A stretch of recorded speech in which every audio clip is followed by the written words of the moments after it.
มื้อสุงค่าวันมื้อไหนข้าได้มาปึ้นแผ่แหน่ปันพี่น้องเขาลอกหลายเจ้าตื้อ Gemini AI ค่ะอ้อ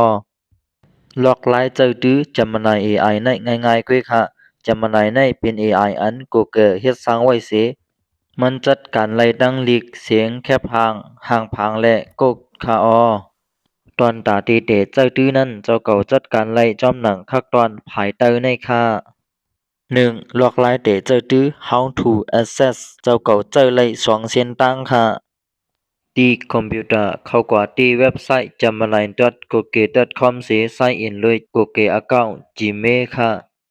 ที่ในหมู่ไปเข้ากว่าที่ Google เสียเตรียมหา Google Gemini เด็กเข้ากว่าที่นั่นเสียเจอแล้วค่ะหลุดลงแอป Gemini ที่ Play Store Android อำนั้นเจอใน App Store iOS ค่ะ2. ลอกลายใจดื้อพื้นฐาน Basic Users มือเข้ากว่าเย้าแต่เลยหันที่เตรียมลิกพร้อมบอกอยู่ภายใต้ค่ะ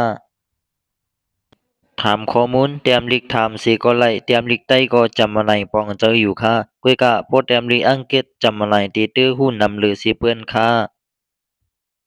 เจอเตรียมลิกเจอเตรียมอีเมลเจอเตรียมสึกปืนอปุ่มป้ายอยู่ลีแต่กว่าป้ายปัญญาอำนั้นเจอปันตั้งเขาเจอไอเดีย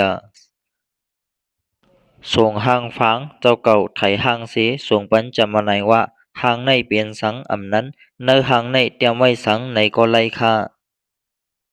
3. ลองอันจำมาไหนเฮ็ดบันไลกี้ฟีเจอร์จำมาไหนในมันมีลองกัดแขนละลายเปลืองค่ะการเตรียมลิก writing เตรียมลิกปิ่นภาษาไม่ลิกเฮอแคมแลบการเห็น running เจอมันสับเลียงปันลองหยับเฮอไงมาการเฮ็ดห่าง image generation เตรียมลิกละเนวะเคยเลยห่างสัง